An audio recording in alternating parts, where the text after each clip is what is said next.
नमस्कार दोस्तों, देखिए पुलिस के फॉर्म को लेकर बहुत सारे बच्चों के मन में डाउट हैं और हमें भी जो है बहुत सारे कमेंट देखने को मिले हैं कि क्या हमने अपने डॉक्यूमेंट्स स्कैन करके लगाए थे, क्या वो डिजी लॉकर से दोबारा करने होंगे या फिर फ्रेंड्स आपने जो फ़ोटो लगा दिया है उसमें रंगीन बैकग्राउंड का, तो वो आपका पास होगा या नहीं होगा। तो फ्रेंड्स, उसके लिए आपके सभी डाउट क्लियर करने के लिए हम आ चुके हैं नई वीडियो लेकर।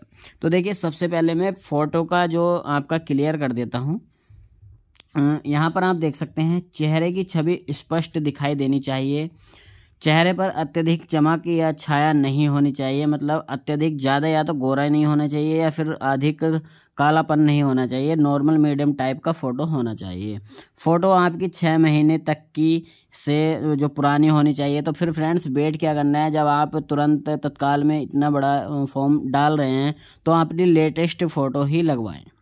दूसरा ऑप्शन आता है सफ़ेद या हल्के रंग की पृष्ठभूमि आवश्यक है। तो फ्रेंड्स, मैं आपको बता दूं, फ़ोटो चाहे आपका कैसा भी हो, परंतु उसमें या तो हल्के, जो मान लीजिए सफ़ेद, तो यही हो गया। देखिए आपका यहाँ पर ये बैकग्राउंड है और यहाँ पर आपका इस प्रकार से फ़ोटो है, तो बैकग्राउंड जो है आपका वो वाइट होना चाहिए या फिर हल्के ग्रे रंग का भी हो सकता है, मतलब कि थोड़े सफ़ेद नहीं, पूरा सफ़ेद नहीं है तो थोड़ा सफ़ेद होना चाहिए। परंतु रंगीन फ़ोटो आप ना ही लगाएं। ऐसा नहीं है कि रंगीन फ़ोटो के जो हैं फॉर्म रिजेक्ट हो जाएंगे, परंतु फ्रेंड्स इन्होंने 4 दिन का जो करेक्शन टाइम दिया है। तो जब आपके पास फ्रेंड्स 4 दिन का टाइम भी है फ़ोटो चेंज करने का, तो आप कर सकते हैं, वाइट ही बैकग्राउंड का फ़ोटो लगाएं। और फ्रेंड्स, जो काले पेन के जो सिग्नेचर हैं वो लगाने हैं आपको, मतलब काले पेन से साइन करे हुए लगा देने हैं। ये आपका डाउट क्लियर हो चुका होगा। अब चलिए यहाँ पर आते हैं, जो आप जिन बच्चों ने अपने फ़ोटो लगा दिए हैं या डॉक्यूमेंट्स स्कैन किए हैं उनका डाउट क्लियर करेंगे। अब ये मत देखना ये हमने नोटिफिकेशन तो पढ़ लिया है, अब यही बात बता रहे हैं, हम आपको प्रूफ के साथ भी आपको दिखाएंगे। तो देखिए, सबसे पहले बात तो यहीं पे लिखा हुआ है, अभ्यर्थियों से अपेक्षा की जाती है कि वे आवेदन पत्र के साथ संलग्न किए जाने वाले शैक्षिक और जितने भी आपके डॉक्यूमेंट्स हैं, छूट इत्यादि, जाति प्रमाण पत्र इत्यादि डिजी लॉकर पर उपलब्ध हों। यानी कि कहने का मतलब, अगर आपके डिजी लॉकर पर उपलब्ध हैं तो उन्हें डिजी लॉकर के माध्यम से ही आप अपलोड करें। जो प्रमाण पत्र डिजी लॉकर पर उपलब्ध नहीं है, तो उपलब्ध न हो, उनकी प्रति स्कैन करके लगा सकते हैं। तो फ्रेंड्स, ये क्लियर हो चुका है। अगर आपके डिजी लॉकर पर कागज़ नहीं है तो आपको स्कैन करके लगा देने हैं, और लगा दिए हैं फ्रेंड्स। तो फ्रेंड्स, अब आपके मन में ये डाउट आ रहा होगा कि हमने सारे डॉक्यूमेंट्स स्कैन करके लगाए हैं तो आपका क्या फॉर्म रिजेक्ट हो जाएगा। तो इसके लिए हम चलते हैं, देखिए ट्विटर पर, क्योंकि यहाँ पर जो यूपी बोर्ड भर्ती रिक्वायरमेंट है, तो यहाँ पर उत्तर प्रदेश रिक्वायरमेंट है, तो फ्रेंड्स यूपी पुलिस का। तो इन्होंने क्या है फ्रेंड्स, ये अपने यहाँ पर तो कम नोटिस दिया है इन्होंने अपनी ऑफिशियल वेबसाइट पर, ये पर ट्विटर पर बहुत एक्टिव हैं। तो चलिए हम ट्विटर पर यहाँ पर आ जाते हैं। यहाँ पर सिंपल हम ट्विटर लिखेंगे, जो कि आप अब ट्विटर पर हम आपको दिखा देते हैं क्या न्यूज़ इनके द्वारा आई हुई है। तो देखिए, यहाँ पर हम आ चुके हैं ट्विटर पर। अब यहाँ पर आप देख सकते हैं उत्तर प्रदेश पुलिस रिक्वायरमेंट। तो यहाँ पर इन्होंने देखिए ट्वीट किया है, आप कल की डेट में इन्होंने ट्वीट किया था। तो यहाँ पर आप देख सकते हैं, देखिए DigiLocker window is for those who uploaded scan documents before. अब यहाँ पर देखिए integration for DigiLocker, it is perfect but not mandatory to upload through DigiLocker for certificate that are available on DigiLocker।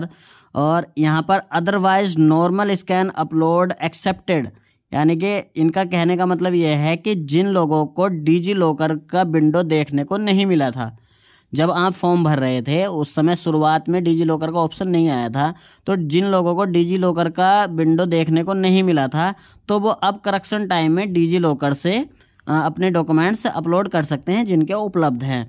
और जिनके नहीं हैं उपलब्ध, तो इन्होंने यहाँ पर दिखाया है अदरवाइज नॉर्मल स्कैन। अगर आपने नॉर्मल स्कैन कर दिए हैं तो वो भी आपका एक्सेप्ट होगा, and will not be rejected, कि आपका फॉर्म रिजेक्ट नहीं होगा। अब आपको क्लियर हो गया होगा, एक दिन पहले की ये पोस्ट है, तो आप देख सकते हैं। चलिए इसको हम हिंदी वर्जन आपको करके दिखा देते हैं। तो यहाँ पर हम इसको कर लेते हैं कॉपी। कॉपी करने के बाद चलिए वेब सर्च में हम यहाँ पर जाते हैं। तो यहाँ पर फ्रेंड्स हमने किया इसको कॉपी करने के बाद फ्रेंड्स इसको हम हिंदी ट्रांसलेट आपको करके दिखा देते हैं। तो यहाँ पर आ जाएंगे, आने के बाद यहाँ पर हमने इसको कर लिया है कॉपी फ्रेंड्स, इसको सिंपल कॉपी करेंगे और यहाँ पर आ जाते हैं हम ट्रांसलेट पर। तो यहाँ पर हम ट्रांसलेट खोल लेते हैं, गूगल का ट्रांसलेट हमने यहाँ पर खोल लिया है। उसके बाद यहाँ पर हम करेंगे इसको पेस्ट, देखिए हमने पेस्ट कर दिया है। तो अब यहाँ पर आप क्लियरली पढ़ सकते हैं, डिजी लॉकर विंडो उन लोगों के लिए है। देखिए आप यहाँ पर देख सकते हैं, डिजी लॉकर विंडो उन लोगों के लिए है जिन्होंने डिजी लॉकर के एकीकरण से पहले, यानी कि जब डिजी लॉकर नहीं आया था उस पर यूपी पुलिस भर्ती पर स्कैन करने के लिए, तो पहले स्कैन किए गए दस्तावेज अपलोड किए थे, ठीक है, अपलोड किए थे। डिजी लॉकर पर उपलब्ध प्रमाण पत्रों के लिए डिजी लॉकर के माध्यम से अपलोड करना प्राथमिकता है, कि डिजी लॉकर से डॉक्यूमेंट्स अपलोड करना प्राथमिकता तो है लेकिन अनिवार्य नहीं है। देखिए यहाँ पर आप पढ़ सकते हैं कि यह अनिवार्य नहीं है कि मतलब आपने नॉर्मल स्कैन किए हैं तो आपका फॉर्म रिजेक्ट हो जाएगा, समझ रहे हैं फ्रेंड्स। तो यहाँ पर आप देख सकते हैं अन्यथा सामान्य स्कैन अपलोड स्वीकार किया जाएगा। जिन्होंने सामान्य भी मतलब आपके अगर डिजी लॉकर के माध्यम से अब भी इसके अपलोड हो रहे हैं डॉक्यूमेंट्स तो आप कर सकते हैं, अन्यथा आपने नॉर्मल स्कैन करके लगाए हैं कोई दिक्कत नहीं है, नॉर्मल स्कैन भी आपका स्वीकार किया जाएगा और अस्वीकार आपका फॉर्म नहीं किया जाएगा, मतलब आपका फॉर्म रिजेक्ट नहीं किया जाएगा। तो आपका डाउट क्लियर हो चुका होगा फ्रेंड्स। अगर ये वीडियो आपको या न्यूज़ आपको पसंद आई हो तो चैनल को सब्सक्राइब कर लीजिए और बेफिक्र हो जाइए फ्रेंड्स, आपने नॉर्मल स्कैन किए हैं तब भी आपका फॉर्म एक्सेप्ट है और आपने डिजी लॉकर के माध्यम से सभी डॉक्यूमेंट्स वेरीफाई किए हैं तब भी आपका डॉक्यूमेंट जो फॉर्म है फ्रेंड्स वो रिजेक्ट नहीं होगा, एक्सेप्ट ही होगा। आपको वाइट बैकग्राउंड का फ़ोटो और काले पेन से सिग्नेचर करके लगा देने हैं। बस फ्रेंड्स इतना ही था आज के लिए। जय हिंद, जय भारत।